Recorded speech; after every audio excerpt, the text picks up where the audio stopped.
All right, here is one of my worst hunting stories ever. It's not like a bad story from something dark. It's only because of when you're about to live one of your biggest dreams in your entire existence falls apart before your very eyes, and it's completely out of your control. There's nothing you can do about it.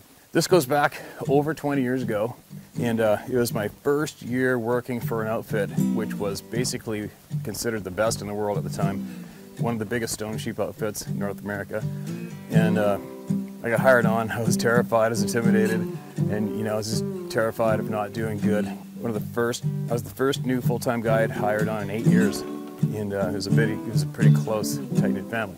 So anyway, moving along. What I have to do is I have to skip the first big part of the story. It's kind of a shit-eating part to get to the next half, the real bad part, because it's more interesting. And that's the story that I want to relay right now.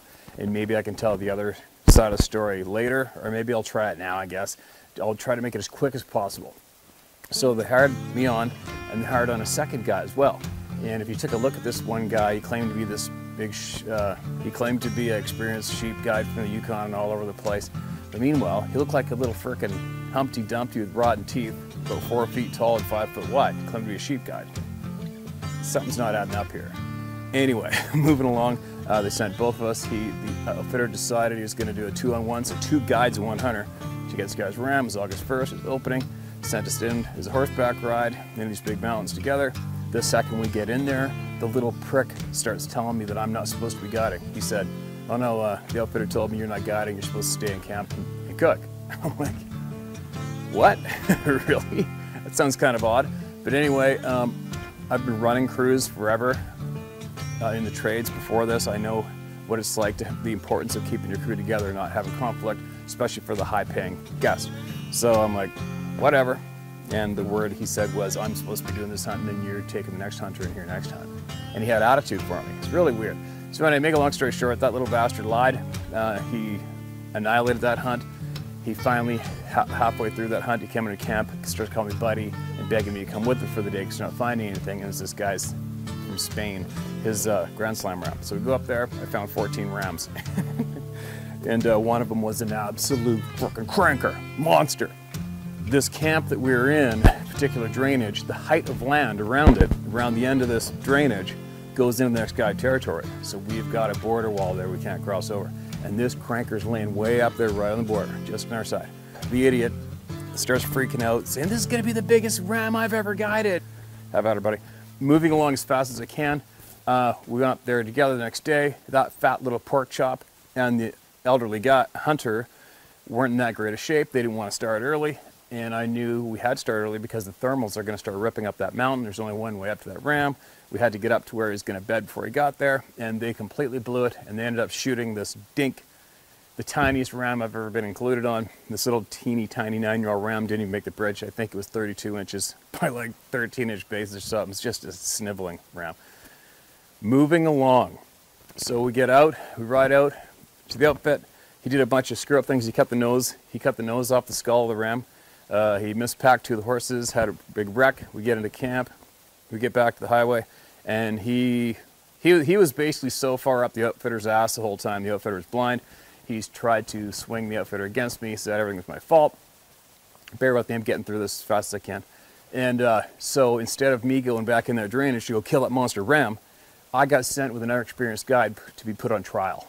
And then they sent the little pork chop back up that drain to go kill that ram. Make a long story short, the senior guide, after day 1, said, "You're getting screwed by this idiot." I'm like, "I know I am." We finished that hunt off. We got back out. The outfitter apologized to me, sent me to another camp. But what happened was on that next hunt, that little pork chop went into that drainage and got the hunter to shoot a 5-year-old illegal ram under the bridge. Hello. Then he went on to another camp, an antler camp, and he got an illegal caribou, and then he got an illegal moose, and then the outfitter caught him trying to file a 3rd brow tine into the rack, and he turned him into the COs. "See you later, pork chop, you're out of here." And they hired me on full time. You've got that picture, okay? That's the quickest version I could get of that little grief part. So now you have me obsessing about this Tyrannosaurus frickin' stone ram that I seen, and you sound like the bubbling idiot when you try to go back and tell all these people you don't know about this Godzilla ram. They'll kind of say, "Oh yeah, Oh, well, maybe next year. Maybe we get him next year, you know. And I obsessed about this ram every single day for a year. It was freaking huge. It's still today the largest ram I've ever seen alive. So finally, July comes. I headed up early. We went up and caught horses, shoot them all, and then I finally get sent into that drainage to go after this ram and get my redemption. I had a young wrangler from Toronto. His name was Paul Salmon. Yeah, great kid from Toronto. And the hunter, get this one, the hunter is probably in his mid-50s. His name was John, and he was from Los Angeles. And he was single. Why I'm telling you that, it'll make sense later on in the story. And he's never been on a guided hunt like this before. And his partner, who's a more experienced hunter, he's off in another camp. They're both on a sheep hunt. So we get in the sheep camp, set up camp, and it's pouring rain the whole way. You know, and I am like a frickin' racehorse in the gate, wanting to run up to the head of this drain and find this frickin' spanking ram. You know, like, I just can't wait. Clouds are all socked in, it's pouring rain, it's miserable. I'm like, oh my God, are you kidding me? But I grew up on the coast, and I grew up hunting in fog and snotty weather on the coast. And I know for a fact, if you go into your area and you're familiar with it, if you sit tight, clear patches do come through every 15 minutes, maybe every half hour. But a clear patch that you can see through is gonna come and light the place up and then go away again. And sometimes that's just enough to let you see your prey and then use the cloud and the fog as a block to stalk right in there and go whack them. So I made the poor guy, we get up in the morning, he's like, well, it's pretty miserable. We're not going out in this, are we? And I'm like, hell yes we are. You kidding me? I made that poor guy ride an hour and a half up the valley, tie up, and then I would hike him straight up into a basin on the left side of the head of the drain. You can see in the picture right here where I've marked it. We sat in that rock pile in the rain, facing way across, you know, about a mile across to the other side, where I'm expecting these sheep to show up. Because fairly often, if you find a ram or a band of rams in a little zone, you can almost find them again in that same zone a year later, or pretty close to that general area. Now keep in mind, I've got the guide outfit territory at the height of land. I can't go looking over the edge. I gotta hope to God they're gonna show up where I want them to show up right here. So I made this poor guy hike up into the mountain, hike up the left side of the mountain into hell, in a huge boulder pile, like the size of boulders that are uncomfortable. You can't get comfy in them. You know, like this big steep rock pile. And I set up my spot and scope. I put a plastic bag over top of it, and I got my binoculars, I got my rain gear on. He's got his rain gear on, we're sitting here. I go, we're sitting here all day long. And trust me, there's a basin through those clouds over there, and something real special, there's a good chance it's gonna be there. I made him sit in the rain in that rock pile all day, every day for 4 days straight in the rain. But clear patches would come through, and then there's nothing there. Got to the point, I would make him, he'd go, oh, I want to have a sleep or something. I go, well, roll over on your face and put your hood over your head and face downwards and fall asleep. And I made him lay face down on the rocks so it wouldn't fill up his, you know, his jacket with the rain while he slept. And I sat there. I sat there all day, every day. Now we're talking August, so the days are long. The days are frickin' long, so it's pretty taxing. But I knew what was probably going to be here, hopefully. And I'll tell you what, when you think there's a 43, 44-inch frickin' ram, monster, probably 180 class stone sheep, might be right there. Anybody who's seen that sheep before is going to sit right there and wait no matter what. No matter what. Day 4, pouring rain, starting to tape off, still foggier than hell. A clear patch opened up. Oh, sheep, rams.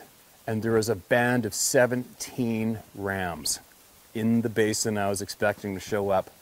Got the spotter on him. It's him. He's alive. And there's another cranker, double broomed, Boone and Crockett, easily stone ram with him. I think there was 4 other legal rams in that band, and there's 17 total. I am absolutely levitating off the ground. I'm not showing that kind of excitement to him or telling him exactly what it is I'm looking at, because I don't want him to start freaking out, because you need to keep your hunters calm, otherwise they'll lose their shit. They're already trying to stay calm as it is, and there's a lot of pressure on these guys, so you don't want to enhance that pressure. I thought about going down, using the fog as cover and coming up. I'm like, no, they just showed up. They're probably going to be here for a while. I want to back out, ride back to camp, make a plan, get up early in the morning, pray it's not raining and cloudy, and go straight up that slope and kill them. Obviously, I couldn't sleep that night.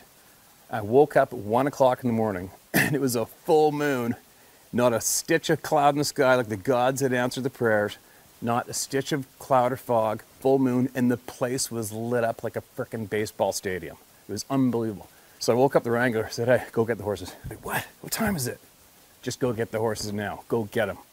Because you got to ride an hour and a half to get up there, and then you got to hike up to get the slope. I wanted to start my stalk as early as I frickin' could, period. And there's always a threat of not getting the horses in on time. They could have took off, whatever. The kid gets the horses back. I get the hunter. We get on the horses, and we rode at 2 o'clock in the morning. We started going up the valley. And we finally got to where we tied up the horses, walked up to the head, sat there. It's starting to get gloomy light now, and off we go. Straight up the slope below the basin. And you can see in the picture here, it was right around the corner here where the rams are going to be farther in. And we're going right up that slope to the right here in this picture. So we're climbing up. Now it's total seeing light. I haven't seen a thing. I don't know if they're in the basin right in front of us. I don't know if they're above us. I don't know, but we're going to find out. So we're going out real slow.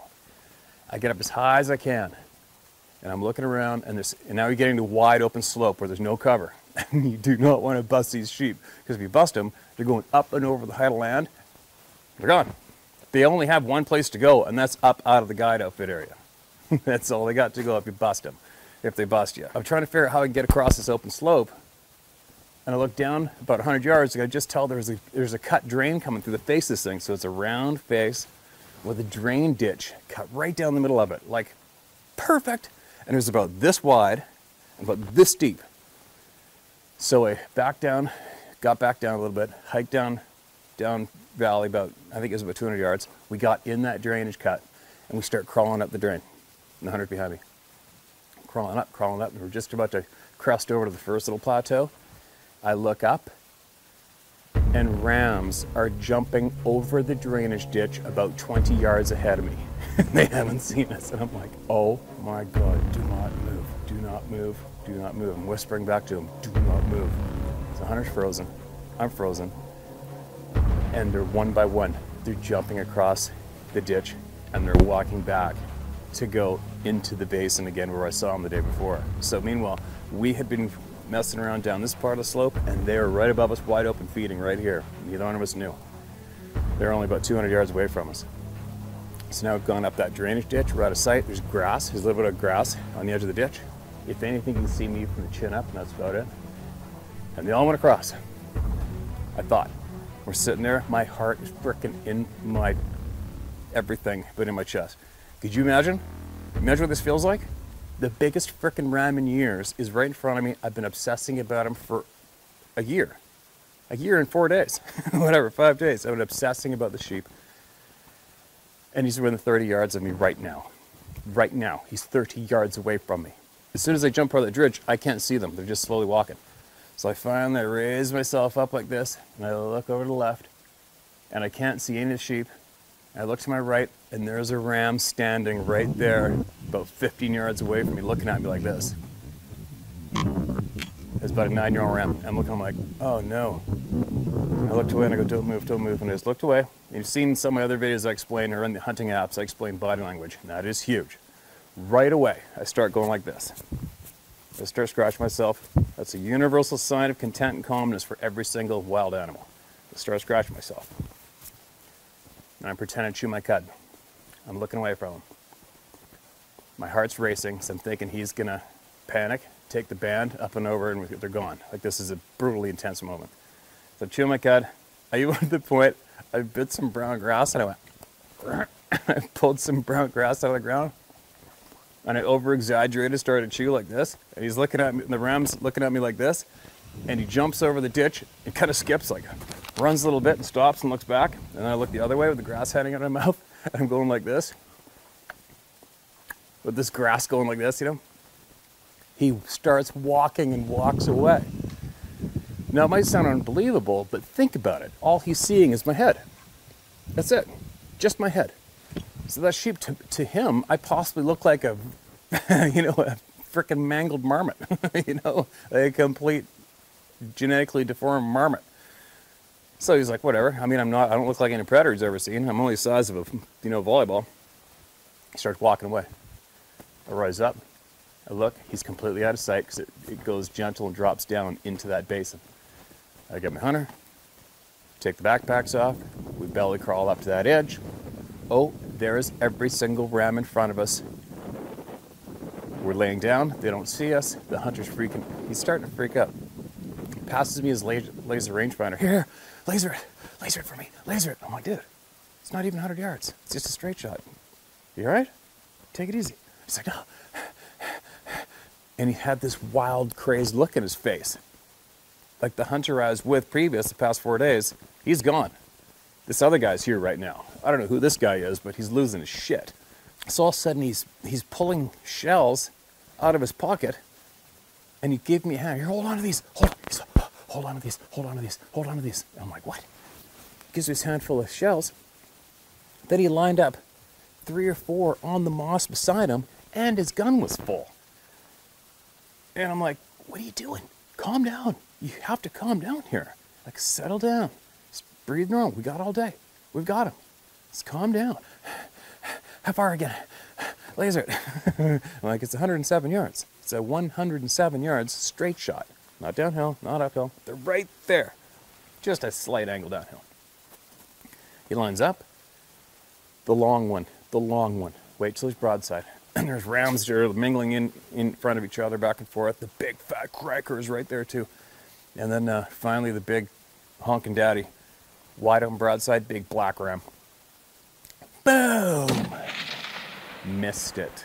Jack another one in. Missed the frickin' shot. It's a ram stampede. Boom! Shoots again. The bullets are hitting like 6-9 feet away. Jack boom! Shoots again at it. Misses. They're all mingling in. I'm like, quit shooting! Stop shooting! And he just kept ripping bullets, and they were flying everywhere. They were flying like 20 feet over top of the rams, 30 yards to the left. That guy absolutely lost his marbles, went somewhere, completely left. He left the scene. Like I said earlier, the hunter that was at the fire with me and hunting every day, he wasn't there. He left, and somebody real wacko showed up. Yeah, I couldn't believe it. I could not frickin' believe it. They ran away. That 9-year-old ram that jumped over, they just standing looking at us. They're all going up over the height of land. I looked at it, aged him, he's 9. Put the crosshairs on that ram, real gently squeeze off. Boom! Missed it. They all took off. And then you're just sitting there in silence.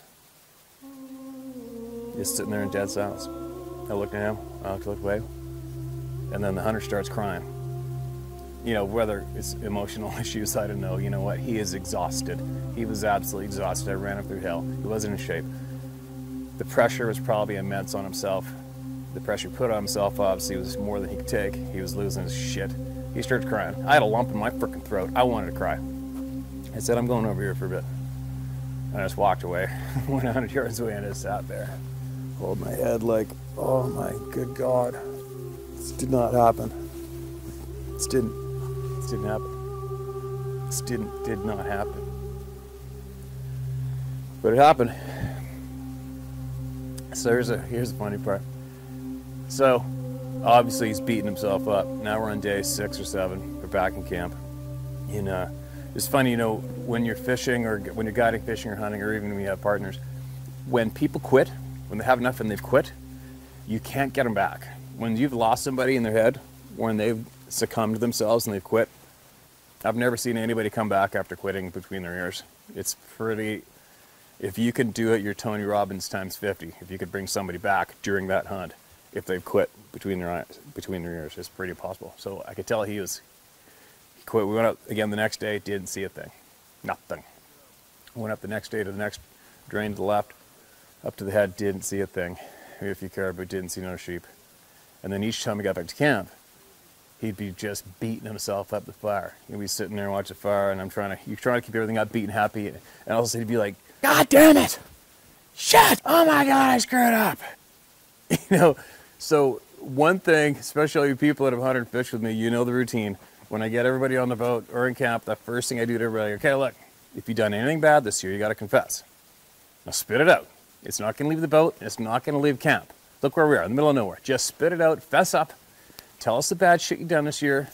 Make the slate clean, and we'll have good luck. Because if you keep it in, if you think you're going to chance it by not admitting and hope you get some anyways, trust me, it's not going to work. It never works. I've seen tons of people try it. They all keep it in. They keep it in. Day 4, they see nothing. And all of a sudden, they come up with a doozy confession that they denied they had the whole time. But anyways, I do that to everybody, and it's frickin' hilarious. We do it to everybody. And that way, it's a lot of fun. It's a lot of laughs. And some of the stories I've received are off the frickin' chart. Borderline offside. Lots of offside. Now anyways, picture this creepy thing. So I'm hammering on him basically the whole hunt saying, would you just fess up, John? Just spit it out. What have you done? You did something bad. No, I haven't. I haven't done anything bad. I told you.